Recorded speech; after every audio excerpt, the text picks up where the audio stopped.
दोस्तों ये है माउस ट्रैप। जब घर में चूहे बहुत ज़्यादा हो जाते हैं तो उन्हें फंसाने के लिए इसी तरह का ट्रैप यानी कि जाल बिछाते हैं और उसमें रोटी या चीज़ को फंसा देते हैं, और जैसे ही चूहा उसे खाने के लिए आता है तो वो इस तरह ट्रैप में फंस जाता है। और इसी तरह एक और ट्रैप होता है जो मिडिल क्लास को फंसाता है।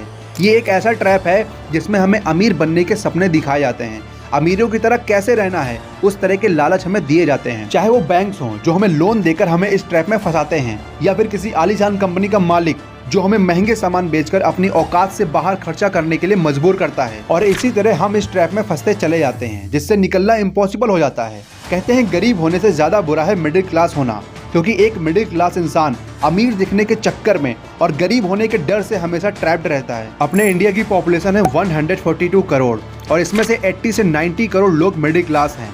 अब आंखें खोलने वाली चीज मैं आपको बताऊंगा, कौन है poor, middle class and rich. आइए जानते हैं। पुअर यानी कि जिसकी मंथली इनकम 5K से 10K तक है, और मिडिल क्लास जिसकी मंथली इनकम 20K से 3 लाख तक है, एंड रिच जिसकी मंथली इनकम 3 लाख से नो लिमिट तक है। तो अब आप कहोगे कि एक मिडिल क्लास 3 लाख कमा रहा है तो वो मिडिल क्लास कैसे है? तो मेरे भाई मिडिल क्लास में भी 3 कैटेगरी होती हैं। पहली होती है लोअर मिडिल क्लास, यानी जिसकी मंथली इनकम 10 से 20,000 होती है। उसके बाद में आता है मिडिल क्लास जिसकी मंथली इनकम 20 से लेकर 60,000 तक होती है। और उसके बाद आते हैं अपर मिडिल क्लास जिसकी मंथली इनकम 60,000 से लेकर 3 लाख तक होती है। मान लो ये एक पर्सन है जो मंथली 50,000 रुपए कमाता है, और ये एक दूसरा पर्सन है जो कि फल फ्रूट या सब्जी बेचकर 20,000 रुपए कमाता है।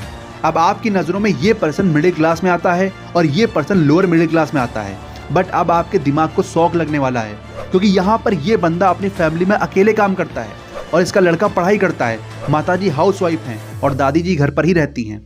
अब यहाँ पर इस बंदे की इनकम 50,000 नहीं रही।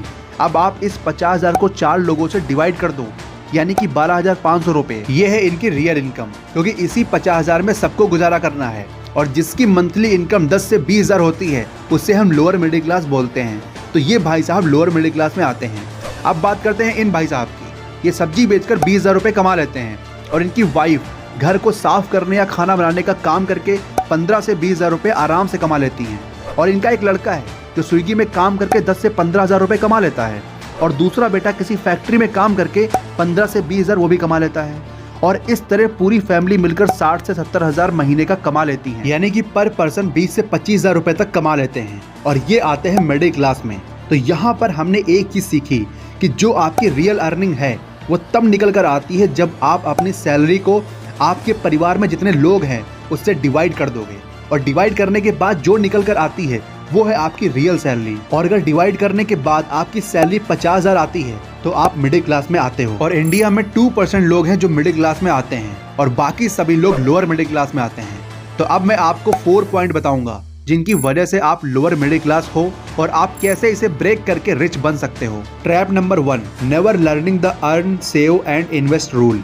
एक मिडिल क्लास व्यक्ति पैसे कमाने के लिए दिन रात मेहनत करता है, लेकिन जब पैसे खर्च करने की बारी आती है तो मिडिल क्लास व्यक्ति आंखें बंद करके पैसे उड़ाता है, केवल ये दिखाने के लिए कि मैं रिच हूँ। मिडिल क्लास का सबसे ज़्यादा पैसा दिखावे में जाता है, जिसे शो ऑफ कहते हैं। देखो, शो ऑफ करना गलत नहीं है, आपका मन करता है तो करो, बट अपनी इनकम का एक फिक्स अमाउंट सेव और इन्वेस्ट किए बिना सारे पैसे शो ऑफ में और शौक पूरे करने में खर्च कर देना, ये 100% गलत बात है। क्योंकि इमरजेंसी के वक्त शौक में ली गई चीज़ें काम नहीं आती, बल्कि वो पैसा काम में आता है जिसे आपने सेव और इन्वेस्ट किया हो। बट अगर आपने सेविंग्स या कहीं इन्वेस्ट नहीं किया है तो फिर इमरजेंसी के वक्त आपको किसी और से उधार लेना पड़ेगा, जिस वजह से आपका आने वाला समय लोन चुकाने में ही निकल जाएगा और आपकी ग्रोथ रुक जाएगी, और इस तरह आप कभी भी रिच नहीं बन पाओगे। तो अब आज से ये रूल बनाइए कि आप अपनी टोटल इनकम का कम से कम 30% अमाउंट जरूर सेव करेंगे और अच्छी जगह इन्वेस्ट भी करेंगे।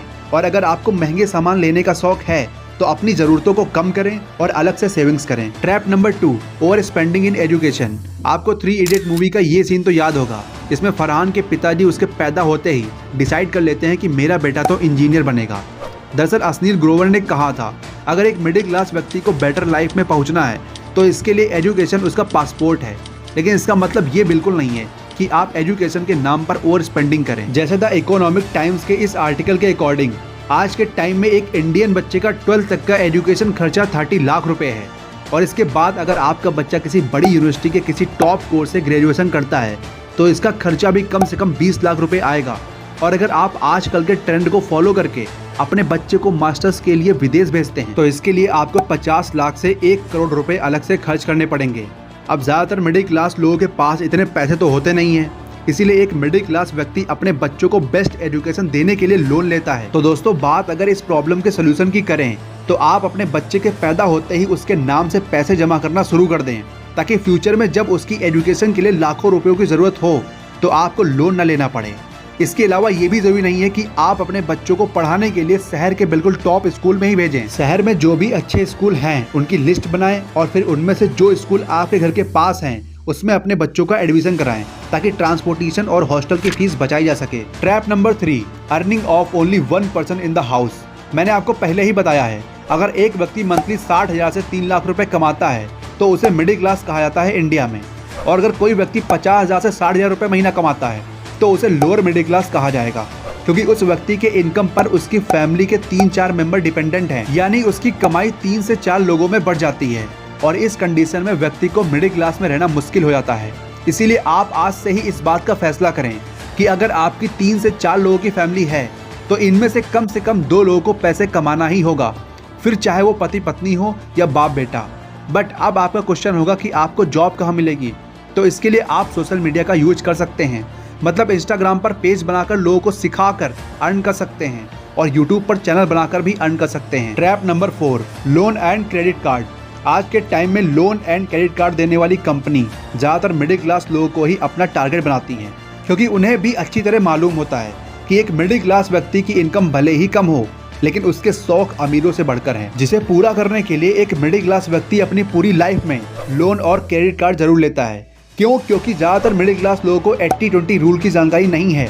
80-20 रूल कहता है कि कभी भी खर्चे उसके इनकम के 80% से ज़्यादा नहीं होने चाहिए, लेकिन एक मिडिल क्लास व्यक्ति अपने और अपनी फैमिली की ख्वाहिशें पूरी करने के लिए इस लिमिट को क्रॉस कर देता है, और जब ख्वाहिशें आउट ऑफ कंट्रोल हो जाती हैं तब खेल शुरू होता है क्रेडिट कार्ड और लोन का। मान लो एक व्यक्ति है जो 50,000 महीने कमाता है, लेकिन एक दिन उसकी वाइफ उससे डिमांड करती है कि उसे 25 से 30,000 रुपए का स्मार्टफोन चाहिए, और अब 80-20 रूल के हिसाब से उस व्यक्ति को एक महीने में सिर्फ 40,000 रुपए खर्च करने चाहिए, जो कि ऑलरेडी उसकी ज़रूरत के कामों में खर्च हो जाते हैं।